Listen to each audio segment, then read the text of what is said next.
Hello friends, আজি আমি শিকিম মিউচুৱেল ফাণ্ডৰ বিষয়ে। মিউচুৱেল ফাণ্ড সহি হে। টিভিৰ এডভাৰটাইজমেণ্টত আপুনি চাগে দেখিছে। আপোনাৰ জানিব মন নাযায় জানো কি সঁচাই মিউচুৱেল ফাণ্ড আমাৰ কাৰণে বেনিফিচিয়েল? মনত বহুত ভয় থাকে, শংকা থাকি যায়। যদি পইচাখিনি ডুবি যায় কি হ'ব? মিউচুৱেল ফাণ্ডৰ বিষয়ে সম্পূৰ্ণভাৱে জানিবলৈ সম্পূৰ্ণকৈ চাই থাকক এই ভিডিঅ'টো, আৰু লগতে ছাবস্ক্ৰাইব কৰিব নাপাহৰিব আমাৰ চেনেল ৰূপান্তৰ অসম। শ্বেয়াৰ বজাৰ বুলি ক'লে বহুতে মনত ভয় খায়। নাই, এইটো আমাৰ কাৰণে নহয়। ইয়াৰ কাৰণে বহুত নলেজ লাগিব। মই ইমান ৰিস্ক ল'ব নোৱাৰোঁ। আজিৰ ডেটত বজাৰত প্ৰায় 300ৰ পৰা 400টা স্কিম আছে। ইয়াৰ ভিতৰত মই আটাইতকৈ ঘাটিয়া স্কিম এটাও যদি বাছি পেলাই তাত পইচা লগাওঁ, বা কোনোবা মোক বহুত বেয়া এডভাইজাৰে যদি এডভাইচ কৰে এটা বেয়া স্কিম, তথাপিও 7-8 বছৰৰ পিছত ইয়াৰ যিটো ৰিটাৰ্ণ হ'ব সেইটো ফিক্সড ডিপজিটতকৈতো বহুত বেটাৰেই হ'ব। মানে আপুনি 9ৰ পৰা 10% আশা কৰিব পাৰে যদি মাৰ্কেট বহুত বেয়া হয়। আৰু যদি এটা ভাল স্কিমত পইচাটো লগায় আপুনি, তেনেহ'লে ইয়াৰ ৰিটাৰ্ণ 22%লৈকো যাব পাৰে। সেয়ে মই কওঁ, যদি ধনী হ'ব মন আছে তেনেহ'লে don't under estimate the power of mutual fund. এতিয়া আপোনাৰ অলপ ভয় কমিছে চাগে।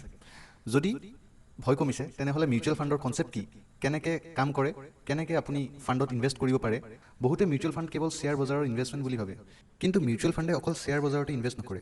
মিউচুৱেল ফাণ্ডে গ'ল্ডত ইনভেষ্ট কৰে, বণ্ড ফাণ্ডত ইনভেষ্ট কৰে, যেনে গভৰ্ণমেণ্ট বণ্ড, ডেট ফাণ্ড আছে কিছুমান মিউচুৱেল ফাণ্ডৰ বহুত ধৰণৰ কেটেগৰী আছে। মিউচুৱেল ফাণ্ডৰ এনেকুৱা ধৰণৰ কেটেগৰীবিলাক হ'ল large cap, multi cap, mid cap, small cap, debt fund, liquid fund, এনেধৰণৰ। আপোনাৰ যিটো ৰিস্ক লোৱা কেপাচিটি, আপুনি সেই ৰিস্ক অনুযায়ী যিকোনো ধৰণৰ ফাণ্ড এটা বাছি লৈ তাত আপুনি ইনভেষ্ট কৰিব পাৰে। ফৰ এক্সাম্পল, আজি এটা কম বয়সৰ ল'ৰা, ছাপ'জ ল'ৰাটোৰ বয়স 20ৰ পৰা 25 বছৰ। 20-25 বছৰ বয়সৰ ল'ৰা এটাই যিমানখিনি ৰিস্ক ল'ব পাৰিব, অবভিয়াছলি এজন 50ৰ পৰা 60 বছৰ বয়সৰ মানুহ এজনতকৈ বেছিকৈ ৰিস্ক ল'ব পাৰিব, কাৰণ 20ৰ পৰা 25 বছৰ বয়সৰ ল'ৰাটোৱে বহুতখিনি সময় দিব পাৰিব। মিউচুৱেল ফাণ্ডৰ মেইন কনচেপ্টটোৱে এইটো যে ইয়াত পইচা কম্পাউণ্ডিং হয়, আৰু লং টাৰ্মত ইয়াৰ যিটো ৰিটাৰ্ণ হয় সেইটো বহুত ভাল হয়।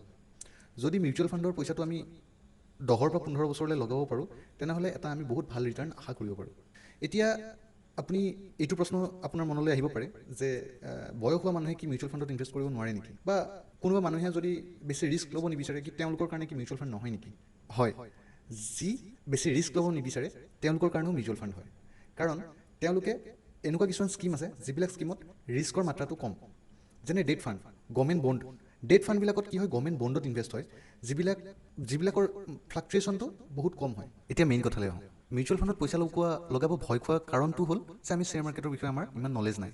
আচল কথাটো সেইটোৱে, যাৰ শ্বেয়াৰ মাৰ্কেটৰ বিষয়ে বেছি নলেজ নাই তেওঁলোকেতো মিউচুৱেল ফাণ্ডত লগায়। কাৰণ মিউচুৱেল ফাণ্ড এটা এনেকুৱা বস্তু য'ত এজন ফাণ্ড মেনেজাৰ থাকে। ফাণ্ড মেনেজাৰ তেওঁৰ ষ্টক মাৰ্কেটৰ ওপৰত ভাল নলেজ থাকে, আৰু তেওঁ এটা হাইলি কোৱালিফাইড প্ৰফেচনেল মানুহ, যিয়ে শ্বেয়াৰ মাৰ্কেটৰ বিষয়ে ভাল নলেজ থাকে। আমি তেওঁৰ হাতত আমাৰ পইচাটো জমা দিওঁ, আৰু তেওঁ শ্বেয়াৰ মাৰ্কেটৰ ভাল শ্বেয়াৰত আমাৰ পইচাটো লগাই দিয়ে। আৰু সেই তেওঁ ইনভেষ্ট কৰা যিটো আমাৰ পইচাটো য'ত ইনভেষ্ট কৰে তাৰ পৰা যিখিনি ৰিটাৰ্ণ আহে, সেই ৰিটাৰ্ণখিনি তেওঁ সকলোকে সমানে ভগাই দিয়ে। ফাণ্ড মেনেজাৰৰ সেইটোৱে কাম। মিউচুৱেল ফাণ্ডৰ এইটোৱে কনচেপ্ট। কিন্তু আপুনি ভয় খাব নালাগে, কাৰণ মিউচুৱেল ফাণ্ড ছেবিয়ে ৰেগুলেট কৰে, আৰু আপোনাৰ পইচাৰ সুৰক্ষা ছেবিৰ হাতত থাকে। মিউচুৱেল ফাণ্ডত আপুনি দুই ধৰণে ইনভেষ্ট কৰিব পাৰে। এটা হ'ল লামচাম আৰু এটা হ'ল SIP। SIP মানে হ'ল ছিষ্টেমেটিক ইনভেষ্টমেণ্ট প্লেন। মানে আপুনি মাহিলী এটা এমাউণ্ট, ফিক্স এমাউণ্ট আপুনি সেই ফাণ্ডটোত ইনভেষ্ট কৰি যাব। আৰু লামচাম হ'ল আপুনি এট এ টাইম এটা এমাউণ্ট সেই পাৰ্টিকুলাৰ ফাণ্ডটোত ইনভেষ্ট কৰিব।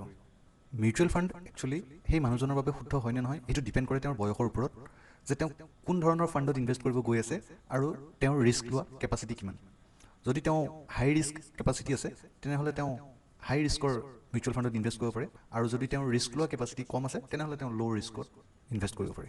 এতিয়া নিশ্চয় আপোনাৰ মনত প্ৰশ্ন এটা জাগ্ৰত হৈছে, হাই ৰিস্ক আৰু ল' ৰিস্ক মানে ইয়াৰ মিনিংটো কি বুজাব বিচাৰিছোঁ। আচলতে হাই ৰিস্ক মানে হ'ল যিবিলাক মিউচুৱেল ফাণ্ডত ৰিস্ক বেছি, কিন্তু তাৰ ৰিটাৰ্ণটো সাধাৰণতে কম ৰিস্কি মিউচুৱেল ফাণ্ডতকৈ বহুত বেছি হয়।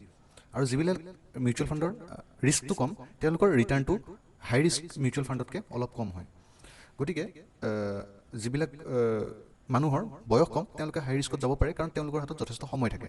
আৰু মই আগতেই কৈছোঁ যিহেতু যে আমি মিউচুৱেল ফাণ্ডত যিমান বেছিকৈ সময় দিব পাৰোঁ তাৰ ৰিটাৰ্ণ সিমানেই ভাল হয়, আৰু তাত লছ হোৱাৰ কোনো চান্স নাথাকে, প্ৰায় ইম্পচিবল। গতিকে ফ্ৰেণ্ডছ, আপোনালোকে নিশ্চয় মিউচুৱেল ফাণ্ডৰ ওপৰত থুলমূল কনচেপ্ট এটা পাইছে। মই বৰ বেছি দীঘল কৰিব বিচৰা নাই ভিডিঅ'টো। মিউচুৱেল ফাণ্ডৰ বিষয়ে জানিবলগীয়া বহুত আছে।